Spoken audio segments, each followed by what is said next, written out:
কুমিল্লার মুরাদনগরের ঘটনা যখন আমাদের বিবেককে নাড়িয়ে দিয়েছে, যখন বাংলাদেশ স্তব্ধ হয়েছে, তখন বাংলাদেশের অন্য প্রান্তে অন্য জায়গাগুলোতে কি কর্মকাণ্ড থেমে আছে? কর্মকাণ্ড থেমে নেই। ভয়াবহ ঘটনা গতকালকে সারাদিন এবং আজকে পর্যন্ত ভয়াবহ কিছু ঘটনার নজির সামনে এসেছে। ঢাকায় নারীকে মারধর করার কারণে সেই নারী একজনের বিরুদ্ধে থানায় মামলা করার ফলে সেই লোক তার দলবল নিয়ে এসে থানা ঘেরাও করেছে, মামলা নিতে দেয়া যাবে না। পটুয়াখালীতে স্বামীর সামনে স্ত্রীকে পিটিয়ে বেঁধে তাকে সেখান থেকে নিয়ে যাওয়া হয়েছে। অপরাধ কি? অপরাধ রাজনৈতিক অপরাধ। বুঝেই ফেলছেন যে কি অপরাধ। পিরোজপুরে একই বাড়িতে 4 জনকে কুপানো হয়েছে। সেই 4 জনের 2 জন ইনস্ট্যান্ট মারা গেছে আর 2 জন হাসপাতালে রয়েছে। এই যখন অবস্থা এবং সবগুলোই কোনো না কোনোভাবে রাজনৈতিক কারণে ঘটানো হয়েছে, এই যখন অবস্থা, তখন দেশকে আপনি কিভাবে স্থির রাখবেন, দেশ কিভাবে ভালোর পথে যাবে? এবং সবগুলোই মবের ঘটনা, সবগুলোই মব, প্রত্যেকটাই মব। মাঝখানে মনে হচ্ছিল যে মব বোধহয় কমছে, মব বোধহয় থামছে। সেনাবাহিনীর হুঙ্কারে মব থামার প্রেক্ষাপট রচিত হবে এমন স্বপ্নও আমরা দেখছিলাম। কিন্তু গতকালকে থেকে আজকে পর্যন্ত যে এত ঘটনার খবর আসছে, এখন পর্যন্ত আমরা সরকারের পক্ষ থেকে কোনো দৃঢ় বক্তব্য পাইনি। সেনাপ্রধানের তরফ থেকেও কোনো ধরনের কোনো বক্তব্য কিংবা অভিযানের খবর এখন পর্যন্ত পাইনি। তাহলে আমরা কি এভাবে চুপ থাকা জাতিতেই পরিণত হব? কি হলো জায়গাগুলোতে, ঘটনাগুলো কি ঘটলো, সেই আলোচনা করব এই ভিডিওতে। থাকবেন পলিটিক্স টিভির নিয়মিত আয়োজনে।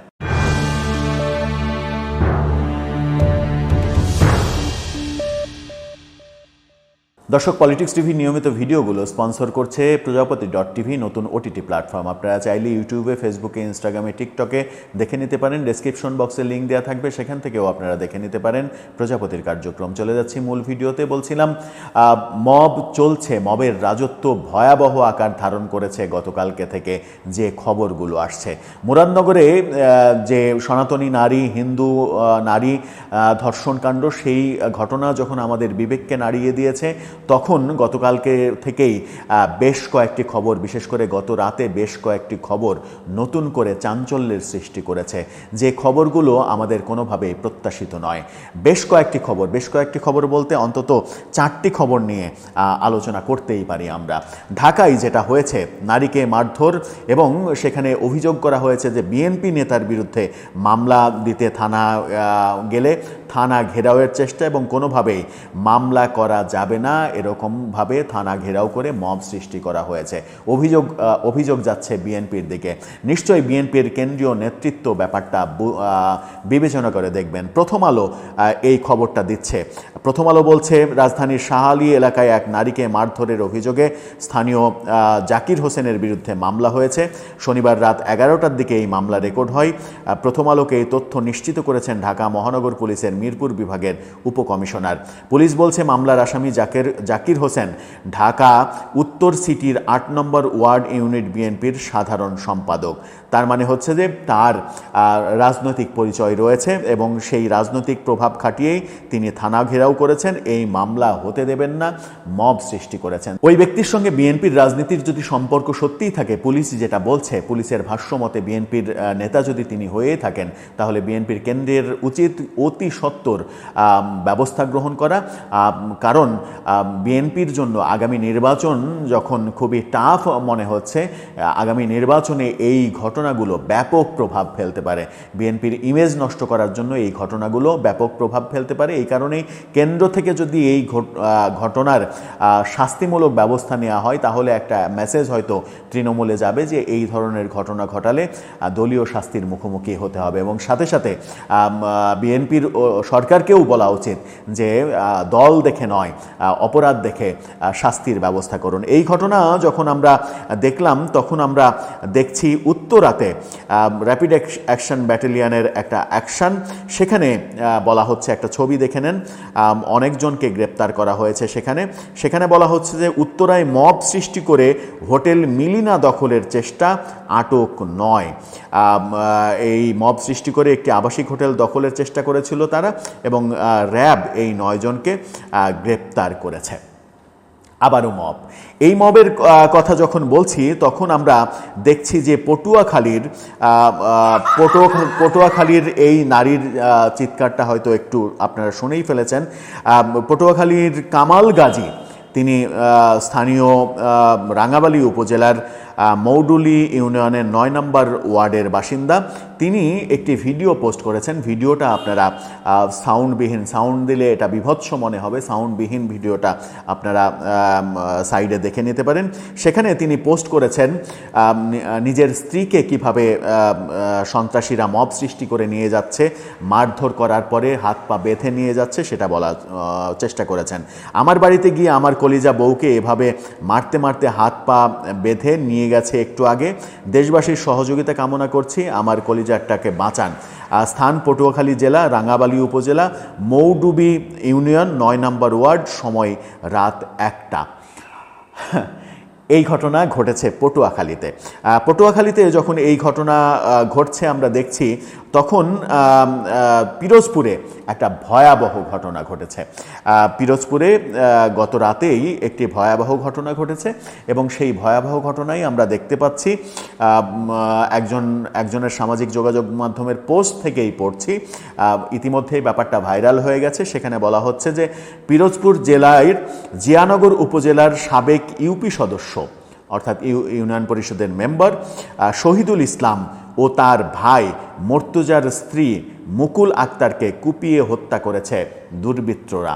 যিনি পোস্ট দিয়েছেন তিনি একটি রাজনৈতিক দলের নেতা, সেই কারণে এই ব্যাপারটা দুর্বৃত্তরা বলেছেন। অভিযোগ রয়েছে যে একটি ধর্মভিত্তিক রাজনৈতিক দলের নেতাকর্মীরা এই কাজটি করেছেন।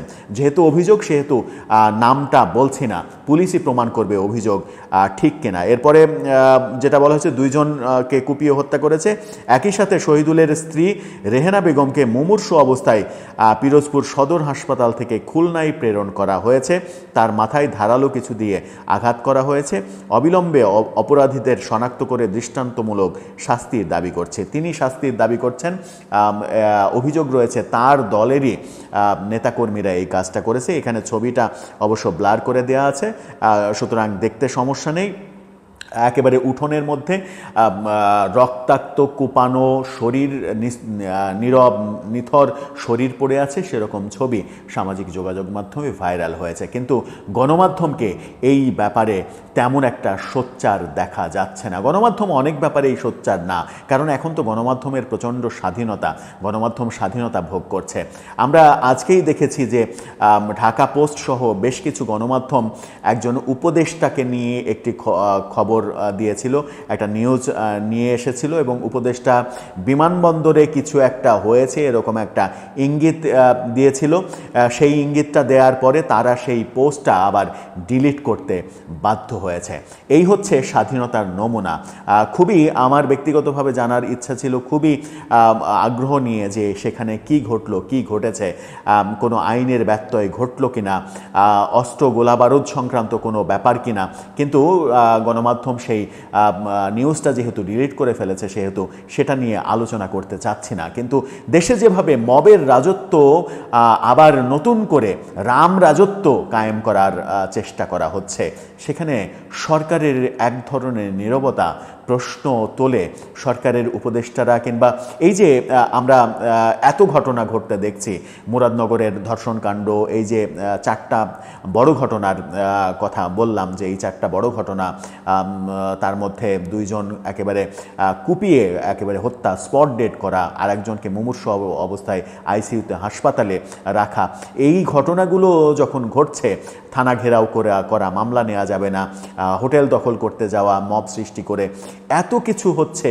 কিন্তু বৈষম্যবিরোধী আন্দোলনের মাধ্যমে যারা আমাদের স্বপ্ন দেখিয়েছিলেন, সেই হাসনাত সার্জিসদের কোনো ধরনের কোনো কথাবার্তা শোনা যাচ্ছে না। তারা মাঠে নামছে না, রাজুতে আহ্বান জানাচ্ছে না, রাজুতেও কেউ আসছে না, কোনো মিছিল হচ্ছে না, কিচ্ছু হচ্ছে না। তার মানে কি? তার মানে কি যে আলোচনাটা চতুর্দিকে চলছে সেটাই ঠিক? তারা শুধুমাত্র স্বার্থের রাজনীতি করা শুরু করেছে এখন, এবং স্বার্থ যেখানে নেই সেখানে তারা থাকবে না, তেমনটাই মনে হচ্ছে? দর্শক, আপনার কি মনে হয়? আপনার মতামত জানিয়ে লিখতে পারেন আমাদের কমেন্ট বক্সে।